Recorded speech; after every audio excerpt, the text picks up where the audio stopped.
we're going to try this again.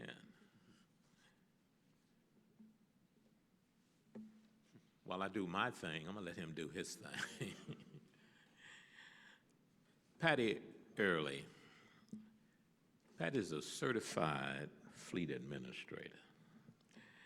Patty has worked in various capacities in fleet management for over 30 years.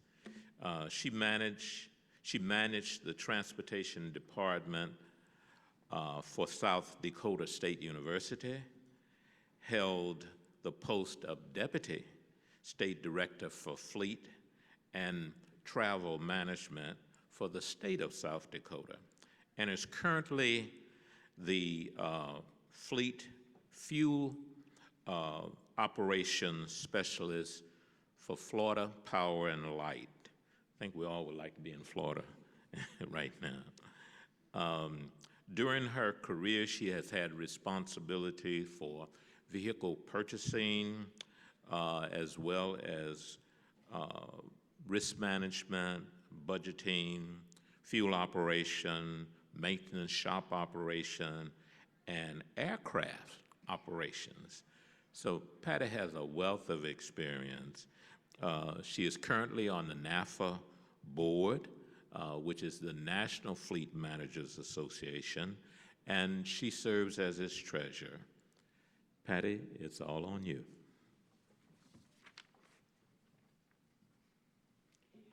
Good afternoon, and I want to thank those of you that actually stuck around. I am actually amazed to see this many faces still in the room.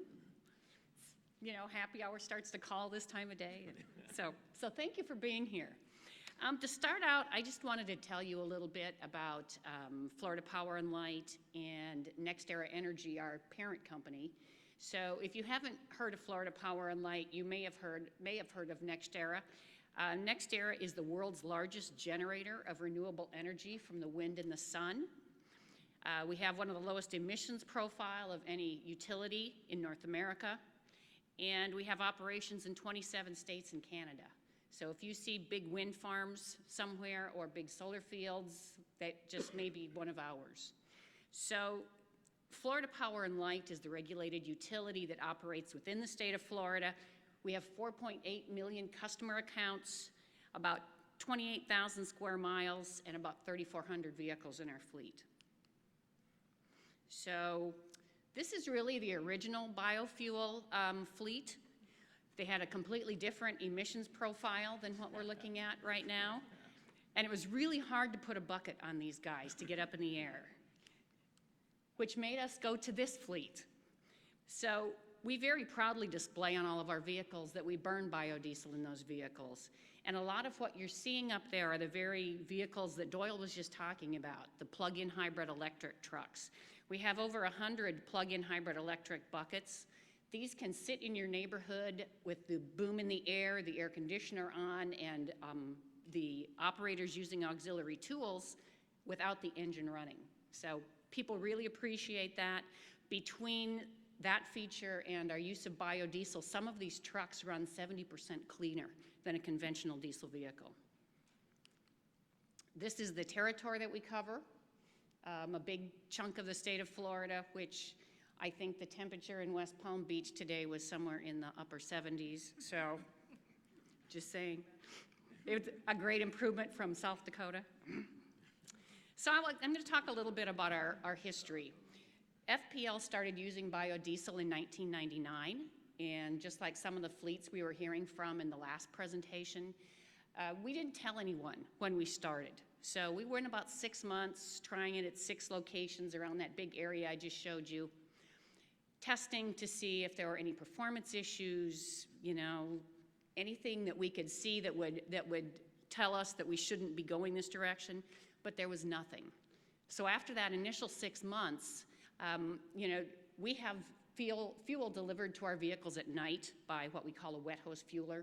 So while the trucks are parked at night, they come in, they put the fuel in, the driver really doesn't have a lot of interaction with that. But after this initial 6-month pilot, word got out that we were using biodiesel. And mysteriously, people started developing rashes that, you know, they attributed to the biodiesel.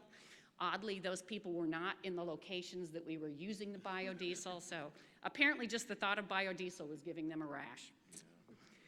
So, absolutely.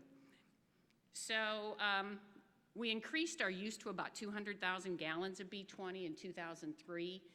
Again, no depreciable notice in wear or tear or fuel economy. It was just a seamless fuel for us to use. Since 2003, we've used about 2.5 million gallons of B20 a year. Still, same satisfactory performance. It's just a fuel that we're really, really happy with. Back in 2004, we kind of had a change in the way that we do business. For those of you that might not be familiar with the swirly blobs at the bottom of the screen, that is Charlie, Francis, and Jean, all of whom made very impactful visits to the state of Florida in 2004. One thing that's really unique about the state of Florida is we don't have fuel pipelines. There are no pipelines that bring fuel in. All of the fuel comes in waterborne. So before a major storm, of course, they want to get the barges out of the ports. So they all leave at the same time that people are dashing to fill up their cars, getting fuel for generators. So we run into a problem where the service stations are running out of fuel, the ports are running out of fuel, so fuel can be really difficult to get a hold of. It can even be 3 or 4 days before the fuel supply will start coming back in after a storm, which is not acceptable to you if your power is out.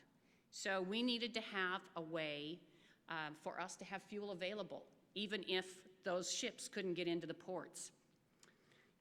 One other thing we found out in 2004, between 2 of those storms, we thought we would get really smart and we rented some tank space in Port Everglades and we had a fuel supply.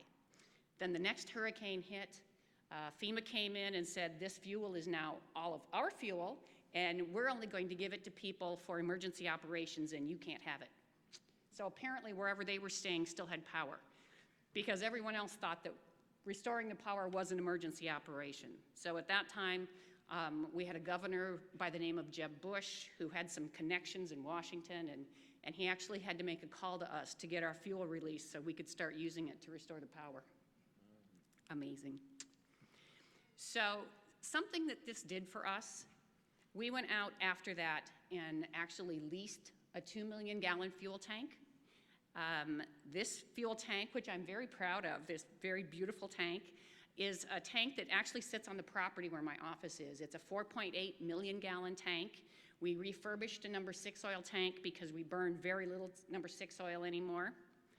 And one thing that this did for us, it really gave us the assurance that the fuel would be there when we needed it, no matter what the weather was like.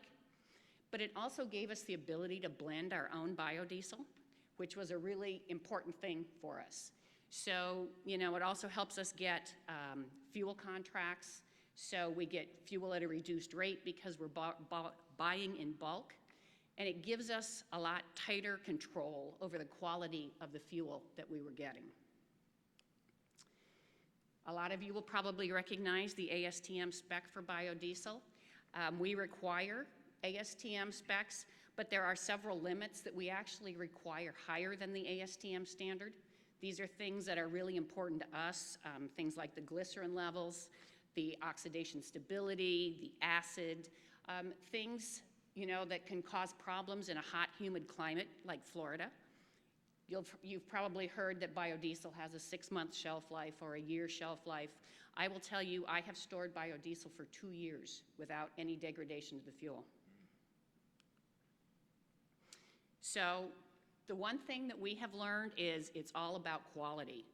We hear a lot of horror stories from fleets who have had a problem with biodiesel, but it's not the biodiesel.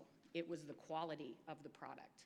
So, you know, back in the early days when the industry was expanding quickly, maybe there were some producers who weren't paying as much attention to the quality of the fuel, but I'll tell you now, we really don't find a lot of that. You know, even with that higher spec that we don't have a lot of trouble finding producers that can meet that spec. We find really great quality fuel all the time. You can set up, for fleet managers, you can set up your own quality assurance program. I think you guys in Illinois are doing that and doing a great job of it. And Something else, if you're switching to biodiesel, you may want to clean your fuel tanks, because if you've got old cruddy fuel tanks, you're not going to fix that problem by putting biodiesel in. You're just going to contaminate your biodiesel. So if you're starting with a B20 for the first time and you have some old tanks around, just get the tanks cleaned. Some of our quality control strategies, I know you've heard a lot today about BQ 9000. We only buy from BQ 9000 producers. When we go to purchase, which we purchase on an ongoing basis, we require a COA, a certificate of analysis from that producer. We want to see what that last batch of fuel looked like. If we're bringing fuel in by rail, which we do bring a lot of fuel in by rail, we will require them to put an antioxidant in it before they ship it, so we don't, the fuel doesn't start going funky on us en route. When the fuel reaches our tank, we will test it again to make sure that it still meets our specification. We have it built into our contract that if it doesn't, when it arrives, they get it back. So we have a blender in that tank. We blend the fuel, and we also have a recirculation system. So a couple times a month, we'll pull the fuel out, run it through filter packs, and then put it back in the tank. We also test. So we'll do a short number of tests every month, but every 3 months we do a full slate of tests to make sure there's nothing going on in the tank that might cause us a problem. So the result of all of that, we've driven well over 130 million miles with no biodiesel-related issues. And we've used not just B20, we've burned B35, B30, and again, when we were doing that, no one knew the difference. So we buy about 600,000 gallons of B100 every year. Again, we've had no problems. We see no issues with it. It is great now that the sulfur content of the fuel is lower because it's putting our lubricity back in the fuel that we're missing from the sulfur. It's really transparent to the end user. After Hurricane Wilma in 2005, we were pumping 180,000 gallons a night, and I believe we were on about a B25 at that point, into 9,000 foreign cruise vehicles. So these are all vehicles that have come in from out of state to assist us in putting the power back on. None of them ever knew that what they were getting was biodiesel. After Superstorm Sandy, when we were up in the Northeast assisting in New Jersey and New York, having them get the power back on, fuel was so difficult to get up there at that time, we were hauling it from my tank up to New Jersey from Florida. And if you remember, there was a nor'easter that hit just shortly after Sandy hit. So even with the cold weather and all of those issues, there were no problems with the biodiesel that we were taking up there. In 2016, we reduced our CO2 output by about 3,800 tons just through the use of biodiesel. I think it's about 6,500 tons when you add in the electric vehicles and the plug-in hybrid electric vehicles. But that's a great number for us, and when you look at our company profile and our company culture, you can see that that's very important to us. So over the years, we've talked to a lot of fleets around us. We kept getting the question, they had problems finding supply, or they'd had problems finding a quality supply. So we kept getting the question, can we buy from you? And when you're a regulated utility, it's a little difficult to get that set up, but we have set it up now. So we are now marketing to fleets in the area under the name of Earth Arrow biodiesel sales. So something else I'm also very proud of. So I think that's it.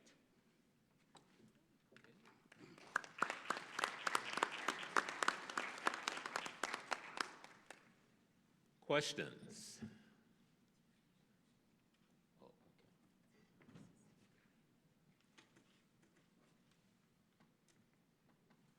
We are waiting on your questions. I know everybody took their notes. They took their 3 notes down.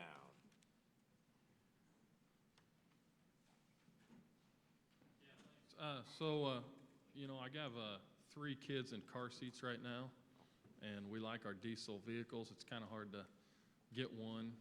I would like GM to come out with another diesel Suburban at some point. is that a possibility down the road? You know, if you're putting it in the light-duty trucks, it's the same frame, motor.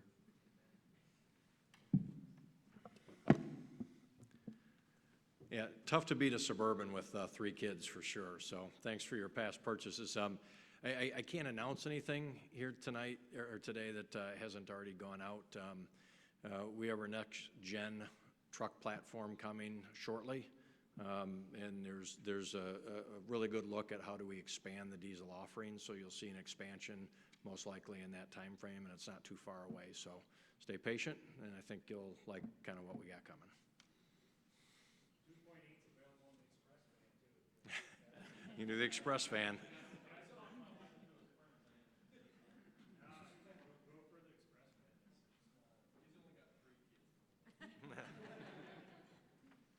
I have a question.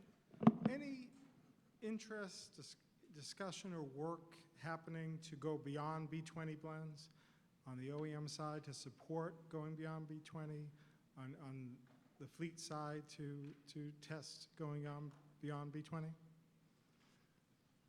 Yeah, obviously, a lot of the information I've heard here today has led me to ask that same question, to be honest. I don't know where that sits, to be honest, but if you want to give me your business card, I'd be happy to get you some feedback in terms of, you know, what we're doing, what we're looking at, how we're looking to validate beyond. And Jennifer, I don't know if you've had more history probably in working with the OEMs kind of broadly, so feel free to jump in. But I'm curious as well. I've gotten that question a couple times today, so I think it's a great one that I plan to bring back to the engineering side of the house. We'll volunteer. You'll volunteer. We need a few more bow ties in the lineup there. And I can say that, you know, I've been working in this capacity with MBB for about 15 years, and, you know, for a good share of that 15, we were just working hard to try to get everybody up to B20, and we're still working on that with a few of them. Not all of them. Some of them are just rock stars, so we don't have to try quite so hard. But, you know, I think the goal to this point has been to get all of the OEMs up to at least B20. But as you've heard in various presentations throughout the conference, there are fleets such as those in New York and other parts of the country that are trailblazers. They realize the benefits that they're reaping from biodiesel, and the carbon reduction benefits that biodiesel brings to the table is causing many fleets to ask those questions. So we are starting to have those conversations with the OEMs and you know, working together to say, okay, if you're going to use a higher blend in your engine, what does that require of you, and how can we assist you in getting there? So it is a conversation that we are beginning to have. There are niche market applications of fleets that we know are using higher than B20, and the OEMs are probably aware of that as well. Sometimes special circumstances are arranged where they allow that. You know, fleet practices like FP&L is put in place, I would think would give OEMs a great degree of comfort in knowing that these guys know what they're doing, they're managing their fleet and their fuel well, and you know, we can approve maybe in your case higher blends. So we would encourage you as a fleet to keep putting B20 and maybe higher blends in your bid specs. That sends a message to the OEMs that customers that are important or to them are looking for that feedback and that capability, and that helps us all work together to prepare for that new reality, I think. Let me just ask Doyle, I mean, in your experience through the association, or is that being raised through some of your companies? Yeah, Ron. I know of some fleets that have run as high as B100, and they told their OEM suppliers that they are doing it. NTA's position is always you should stay within the confines of what the OEM prescribes for whatever engine truck configuration there is. But there are a lot of fleets around the country who are pushing those limits and asking their OEs to look at going to higher levels for various reasons. Now, I mean, I do know that as a old fleet guy, that even before a lot of the OEMs sanctioned B20, a lot of us were running B20 without any problems. I think the whole issue had more to do with, I think, something Patty has raised, the quality. If you get good quality fuel, you don't have a problem. That becomes the key. Speccing your fuel and testing your fuel. Other questions? They took very good notes. Took very good notes. We do have somebody who has an Amazon gift card. Is this Roberta? Fagan?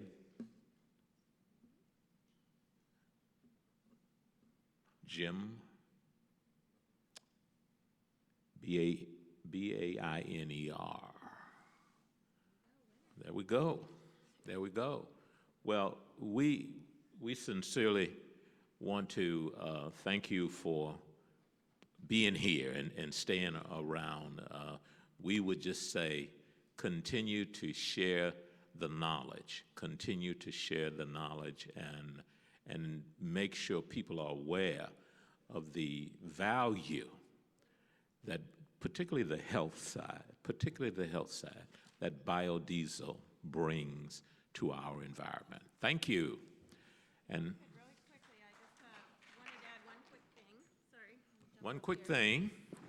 As a reminder, one of the perks of membership of being an NBB member is that you have access to some awesome vehicle purchase and lease discounts through our fine partners at General Motors, as well as through Ford and FCA.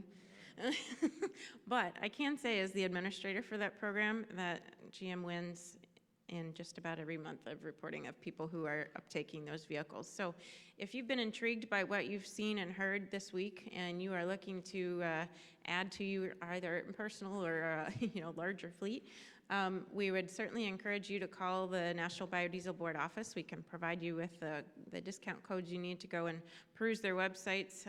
GMSupplierDiscount.com is a great place to go and build and price your fantasy vehicle, and their dealers will work with you happily to give you a great deal on one of your new models. And it's not just the diesels. They apply that to their other product lines as well. So good perk of being an MBB member. Tell them about the slides being available.